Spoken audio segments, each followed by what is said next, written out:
A gente teve então essa escalação aqui das duas equipes, né?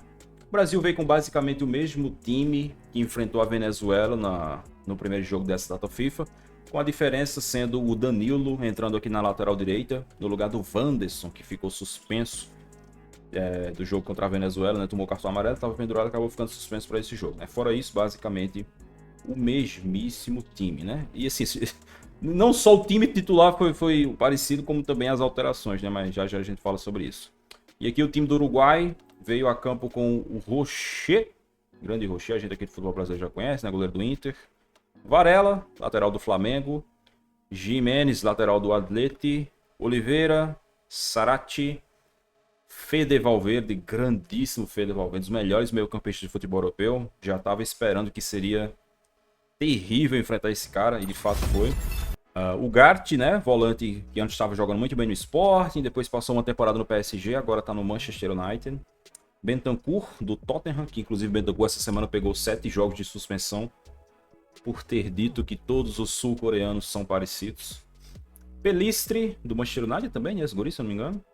Nosso grande Davi, olha o Davi aqui, ó. Antes do jogo eu dei uma tweetada, falei, o centroavante dos caras é o Darwin Nunes, tô de boa. A galera, Davi, fez gol no jogo de ida, não sei o que, tá jogando bem, tome. Não fez nada no primeiro tempo e ainda foi substituído. E o Araújo aqui pela esquerda acabou dando assistência. Bom time do Uruguai, né? Não é um time estrelado. Eu acho que o Uruguai já teve melhores times do que esse aqui. Né? Aquele Uruguai quando tinha o Cavani e o Suárez no auge, era um Uruguai fortíssimo, né? Hoje em dia, eles ainda têm um bom meio campo, né? Esse meio campo aqui é muito bom, cara. O Gart, Valverde, Bentancur é um ótimo meio campo. Especialmente pelo Valverde, que é um jogadoraço de bola. Mas o ataque enfraqueceu bastante, né? Com todo carinho aqui pro nosso querido Darwin Nunes, mas não dá metade do Cavani e não dá metade do Suárez, muito menos, né? A gente teve aqui antes do jogo este colossal bandeirão. O que vocês acharam desse bandeirão, hein? Lulinha falou, o novo deles é melhor que o nosso, que até dia deste estava nos Emirados Árabes. Não, isso é. O Darwin Nunes é melhor que o Igor Jesus, com toda certeza, isso aí não tem discussão. Mas assim, convenhamos e venhamos, né? Tem várias seleções por aí que estão com 9 melhor do que a gente, não é nem novidade. Essa semana eu tava olhando, cara, umas postagens sobre os atacantes da Suécia. Cara, a Suécia, eles têm o Alexander Isak e o Gyökeres. Os dois seriam titulares da seleção brasileira. Alguém tem dúvida disso? O Isak não tá tão em alta igual o Gyökeres, mas é um excelente atacante, tá lá no Newcastle já tem alguns anos, né? Já tem 3 anos, se não me engano, que ele tá no Newcastle. Seria titular tranquilamente na seleção brasileira. E o Gyökeres, precisa nem dizer, né? É o artilheiro do mundo. Tá com 58 gols no ano. Seria titular da seleção brasileira tranquilamente também. Então, assim, não é novidade outras seleções tendo um ataque mais forte do que a seleção brasileira, né? É aquilo que eu tenho dito. A gente tá apenando com o centroavante já tem bastante tempo. As outras seleções aí de vez em quando revelam um centroavante bom, enquanto que a seleção brasileira simplesmente não sai do canto. O jogo não estava cheio, tinha vários assentos vazios. E obviamente isso é um reflexo da porcaria do ingresso custando o valor de um órgão, né? E assim, cara, é muito lamentável porque é isso, cara. Já tem bastante tempo que a seleção brasileira ela deixou de ser um negócio do povo e ela se tornou um produto. Hoje a seleção brasileira é um produto, né? Eles colocam a seleção brasileira para jogar no estádio, né? E assim, eu tenho certeza, cara, o único motivo da seleção brasileira jogar nas eliminatórias no Brasil é porque é obrigatório. Porque tem que jogar em casa. É o único. Porque se a CBF pudesse pegar esses jogos e colocar na Arábia Saudita, no Catar, na Inglaterra, nos Estados Unidos, eu tenho certeza que eles colocariam. Eu não tenho dúvida disso, meu. Eu não tenho dúvida disso. Porque a seleção brasileira para a CBF é um produto. Então, vocês pensam que eles se importam que o estádio estava cheio de lugar vazio? Eles não estão nem aí, cara. O que eles importam, o que eles querem saber é da renda. Quanto é que foi a renda do jogo? É isso que eles querem saber. E assim, cara, é triste, cara, porque mesmo a seleção brasileira estando na fase que tá, que é uma fase de merda, ainda assim faz com que muita gente queira assistir a seleção brasileira, né, cara? Porque, cara, foi muita gente, cara. O ingresso caríssimo e ainda assim deu muita gente. E assim, eu imagino, né, que a grande maioria dessas pessoas sejam pessoas que têm condições ali de tirar uma grana preta para pagar no ingresso para ver um jogo dessa seleção brasileira do Dorival Júnior. Eu não teria.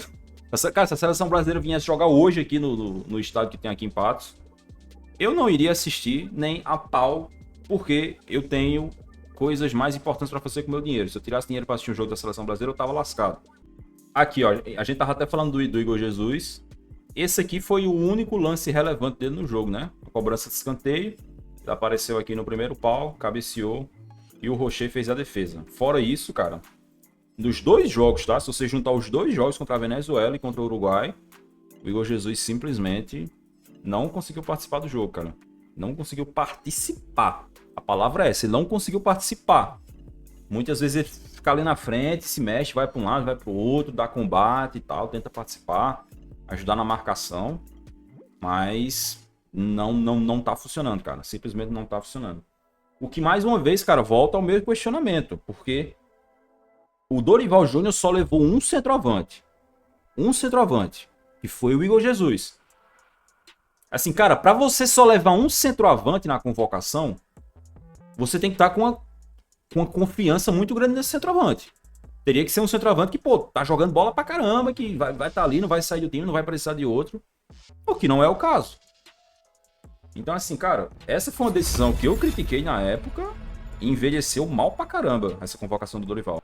Então, assim, por exemplo, o jogo dele contra a Venezuela e o jogo dele hoje não foram jogos ruins. Mas, para o Vinícius Júnior, para um cara que é o pica das galáxias no Real Madrid, que decide Liga dos Campeões, faz os caras de asa, é um jogo abaixo. Não tem jeito. Me desculpa, cara. O que eu vejo o Vinícius Júnior fazer no Real Madrid, a gente vê ele destruindo o Real Madrid. Aí eu vou esperar que ele chegue na seleção brasileira e jogue isso aí. O jogador, ele é responsável pelas expectativas que ele gera. Ninguém cria expectativa alta em jogador medíocre. Ninguém cria expectativa baixa em jogador grande. Então, a gente espera que o Vinícius Júnior chegue na seleção brasileira e ele bota o pau na mesa. Ele joga, ele vai pra cima, ele chama a responsa. Cara, teve até uma jogada hoje, cara, que o Vinícius Júnior recebeu uma bola em profundidade, ele ficou de cara pro marcador e ele não tentou o drible, cara. Ele protegeu a bola, esperou alguém chegar e passou. Cara, no Real Madrid, ele tentaria esse drible em 99 de 100 vezes, tá ligado? 99 de 100 vezes ele tentaria o drible. Hoje não, ele recebe, chega o marcador, ele para, protege, espera alguém chegar, tá ligado? Você vê a diferença de perfil de comportamento do Vinícius Júnior na seleção brasileira no Real Madrid. Vinícius Júnior, ele se tornou um dos melhores jogadores da Europa em 2021. A explosão do Vinícius Júnior foi na temporada 21-22. Ou seja, você conta aí metade de 2021, 2022, 2023 e 2024. 3 anos e meio. 3 anos e meio e o Vinícius Júnior ainda não consegue jogar na seleção brasileira que ele joga no Real Madrid. E assim, um ano em que o Vinícius Júnior estava com grande expectativa de ser bola de ouro e ele nem foi o melhor jogador do Brasil no ano. Eu ainda vou falar sobre isso, ainda eu pretendo fazer ou um vídeo ou uma live para passar a régua no ano de 2024 da seleção brasileira. Mas eu tenho certeza que o Vinícius Júnior não foi o melhor jogador do Brasil em 2024. O que é abaixo do que a gente espera. Aqui a gente tem, então, o lance do gol do Uruguai, né? Primeiro tempo, cara, foi aquelas, né, cara? As melhores chances da seleção brasileira foram a finalização do Rafinha pela esquerda e essa cabeçada do Igor Jesus que eu falei. E de novo, cara, o Brasil dando muito espaço, deixando os caras chegar, muito espaço tanto pelos lados quanto por dentro, mas especialmente por dentro. Esse meio-campo com o Bruno Guimarães e o Gerson é um meio-campo de qualidade. Às vezes até funciona bem na parte ofensiva, mas defensivamente falando não tá dando certo. Não é de hoje. Se eu não me engano, o Dorival Júnior começou a usar esse meio-campo contra o Peru. Aí goleou o Peru manteve para os 2 jogos nessa data FIFA, mas não tá dando certo. Defendeu mal pra caramba contra a Venezuela e defendeu muito mal hoje de novo. No primeiro tempo já tinha tido lance em que o Valverde vai carregando por dentro, vai chegando, ninguém marca, e ele chuta de perna esquerda para fora. Eu até fiz um tweet que eu disse, deram espaço pra caramba para um cara que é um dos melhores finalizadores de fora da área de toda a Europa, que é o caso do Federico Valverde. Qualquer pessoa que acompanha o Real Madrid sabe que o Valverde, se você der espaço para chutar, ele vai chutar e ele chuta bem pra caramba. A gente já cansou de ver o Valverde fazer. Esse gol que ele fez, a gente cansou de ver ele fazer pelo Real Madrid. Aí chega no segundo tempo, de novo, os caras cometem o mesmo erro. E assim, cara, essa é uma jogada que começa aqui. Essa jogada começa na esquerda. O cara entra aqui pela esquerda, o Valverde tá aqui. Cara, o Valverde tava aqui, na frente do juiz. Tinha 2 jogadores, acho que é o Gerson e aqui eu não tô reconhecendo exatamente quem é. Se é o Igor Jesus ou se é o Rafinha, acho que é o Igor Jesus. Tinha 2 jogadores e o Valverde aqui no meio. O Valverde recebe, leva pra direita, vai levando, consegue o espaço e dá meia lua e ele finaliza. Aqui a gente tem um ângulo por trás. Essa finalização, acho que era o Bruno Guimarães que estava marcando, não conseguiu marcar. E o Valverde finalizou e defendeu. É uma bola defensável, digamos assim, pro Ederson. Acho que um goleiro mais casca grossa teria pego. Mas não tem muito o que fazer. O Valverde chuta muito bem. Ele chuta muito bem, tanto em questão de colocar a bola, quanto em questão de potência, né? Ele consegue colocar muita força na bola e ao mesmo tempo consegue colocar muita direção. É foda, cara, porque assim, o gol que o Brasil toma não é um lance fortuito, não é uma fatalidade, um azar. É um lance que já estava se desenhando. O Brasil tem tomado gols assim, da entrada da área. Já tinha dado espaço na entrada da área no primeiro tempo. Então era um lance que já estava se desenhando. O Yuri Dantas avisou no Twitter, tá dando espaço aí pro Valverde, o Valverde chuta bem. Não foi fortuito. Agora, esse gol de empate foi fortuito. Esse gol de empate aqui é uma bola cruzada. O pessoal do Uruguai, o pessoal do Uruguai afasta e o Gerson na entrada da área pega na cara da bola, pegou muito bem o Gerson, cara. Chute de rara felicidade, que nem dizem os narradores e comentaristas. Chute no cantinho aqui, ó. O Rocher não conseguiu buscar. E assim, cara, esse chute, ele passa, ó. O Gerson pega aqui, ele passa bem pertinho da panturrilha desse cara aqui, ó. Essa bola realmente ficou muito difícil pro Rocher, cara. Só se o Rocher tivesse um reflexo sobre-humano para conseguir pegar essa bola. É um lance extremamente fortuito, cara. Não é uma jogada construída, não é uma jogada individual, é simplesmente o cara pegou na cara da bola ali e conseguiu empatar. Sabe lá Deus o que seria desse jogo se não fosse isso, cara. Porque assim, se dependesse do Brasil construir uma jogada para empatar esse jogo, eu não botava fé não, viu? Eu não botava fé não, mas felizmente a individualidade salvou, né? O Gerson acertou um chutaço, o Gerson que tá fazendo um ano de 2024 fantástico. Foi o melhor jogador do Flamengo na temporada, né? O Pedro estava sendo o melhor jogador do Flamengo até se machucar, mas como ele se machucou, o Gerson, sem dúvida alguma, é o melhor jogador do Flamengo no ano. E tá merecidamente na seleção brasileira, né, cara? E assim, acho que não vai sair nem tão cedo, né, cara? Porque hoje, se for pra tirar alguém do meio campo da seleção brasileira, tem que ser o Bruno Guimarães.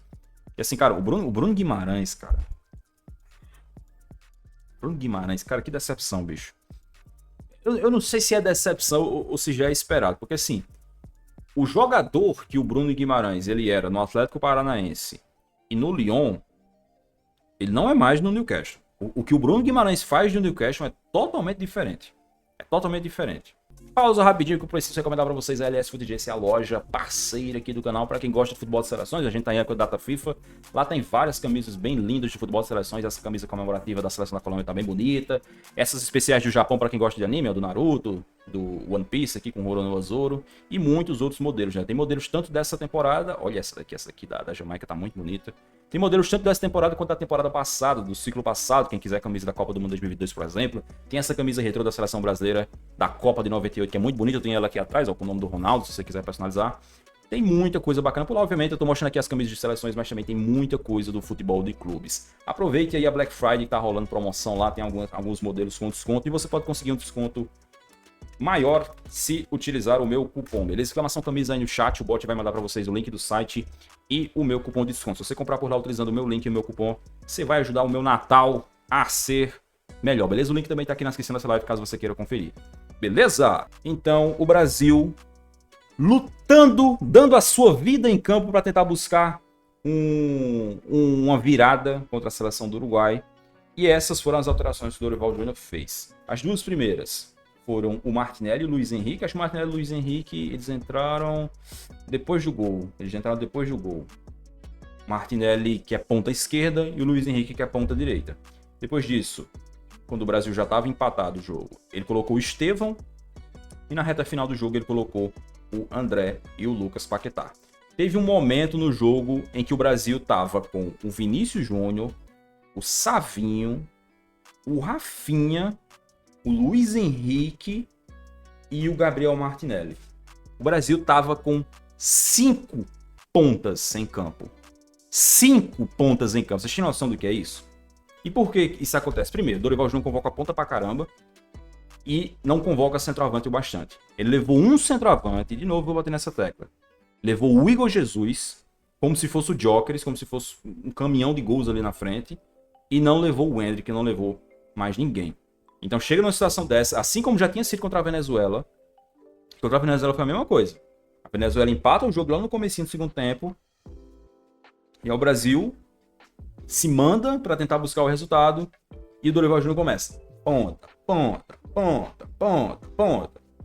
E o time se enche de ponta. E aí tem que acontecer as mudanças, né? Então, por exemplo, o Vinícius Júnior e o Savinho, eles vão um pouquinho mais para dentro, e aí o Gabriel Martinelli e o Luiz Henrique ficam mais abertos. Fica um time completamente desconfigurado. Primeiro que você já prejudica o Savinho, que é um cara que já estava fazendo um jogo ruim. Esse jogo dele contra o Uruguai foi péssimo, foi o pior jogo dele pelo Brasil, sem dúvida alguma. E aí quando você tira ele da ponta, você prejudica mais ainda, né? Porque ele é um genuíno ponta. A definição de ponta é o Savinho. Então você não pode pegar esse cara e deslocar ele para jogar por dentro. E aí fez a mesma coisa com o Vinícius Júnior. Não é novidade, como eu falei.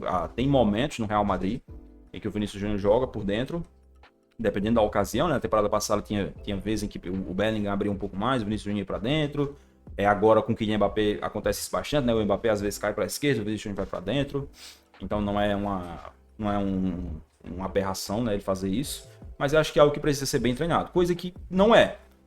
Essas alterações de Dorival, cara, quando ele vai mudar o time, a sensação que fica é que é no modo aleatório. É no modo porra louca. Aí enfia a ponta lá e vamos ver o que acontece. O Andrés Pereira é um meia atacante. Eu tô maluco? É um meia atacante. Gosta de entregar gol em final do Libertadores? Gosta. Mas é um meia atacante que tem jogado bem na Premier League. Me diga, por que o Andrés Pereira não entrou nos 2 jogos? Detalhe, se eu não me engano, ele já fez os 2 gols com o Dorival Júnior na seleção brasileira. Inclusive, ele fez gol contra o Peru. Fez um gol de voleio. Foi uma alucinação coletiva que ele fez um gol de voleio contra o Peru? Foi não, né? Por que nos 2 jogos em que o Brasil estava correndo atrás do resultado, por que o Dorival Júnior encheu o time de ponta? Por que diabo ele não colocou o Andrés Pereira para jogar por dentro? Porque você já tinha o Rafinha ali jogando por dentro. Beleza, quer colocar ponta? Coloca um ponta a mais, coloca o Andrés Pereira para jogar por dentro. Aí você tem 2 meias atacantes ali jogando por dentro. 2 caras que podem finalizar fora da área, podem achar um bom passe, criar uma jogada. Por que diabos ele não usou o Andrés Pereira nessa data FIFA, cara? Sério, não dá pra entender a cabeça do Dorival, cara. Não dá pra entender. É um cara que eu já defendi muito. Gosto muito dele pelo que ele fez no Flamengo em 2022. Foi um trabalho incrível. Tá na história do Flamengo. Mas essa passagem dele pela seleção brasileira tá incompreensível, cara. Tá incompreensível. A não convocação do Endrick. Porque assim, beleza. Não, Yuri, mas pô, o Endrick tá jogando muito pouco no Real Madrid. De repente não tá com ritmo de jogo. Então convoca outro centroavante, porra. Por que não convocou o João Pedro? O João Pedro tava voltando de lesão. Mas antes da data FIFA, ele já voltou a jogar pelo Brighton. Inclusive fez gol contra o Manchester City. Na vitória do Brighton contra o Manchester City. Por que não convocou o João Pedro? Pra ser opção pro ataque, quando precisar. Por que só levou o Igor Jesus? Por que não usou o Andrés? Não dá pra entender, cara. Cara, não dá pra entender. Assim, são coisas que parece óbvio. E é óbvio. Mas Dorival não chega nessa conclusão, cara. Parece que não chega. A Argentina venceu hoje, né? Venceu o Peru, gol do Lautaro Martínez. A Colômbia foi derrotada, né? A Colômbia perdeu pro Equador. Era a chance do Brasil ultrapassar a Colômbia. O Brasil não aproveitou. E a gente finaliza o ano em 5º lugar nas eliminatórias. Pra vocês terem uma ideia, cara. Se a Copa do Mundo ainda fosse de 32 seleções, o Brasil, neste momento, estaria indo para repescagem. Repescagem. O Brasil está classificando direto porque aumentou o número de seleções, né? A partir da próxima Copa vai ser 48, aumentou o número de vagas. Senão o Brasil estaria, nesse momento, na zona de repescagem. E é aquele negócio, né, cara? A gente tá sempre dizendo. O Brasil não vai ficar de fora da Copa. E, de fato, acho que não vai. Acho que esse modelo aqui... Cara, desculpa, 10 seleções para passar 7. A chance de uma seleção do tamanho do Brasil, da Argentina, ficar de fora é praticamente zero. Data FIFA de março, meus queridos, senhoras e senhores. 19 de março, Brasil e Colômbia. 22 de março, Argentina e Brasil. Eita danado. Provavelmente vai ser com Dorival ainda, né? Provavelmente vai ser com Dorival, como eu disse, acho que ele não vai cair. E a gente já tá na desgraça agora. Pô, se essa data FIFA aqui já foi difícil contra Venezuela e Uruguai, imagina essa próxima, cara.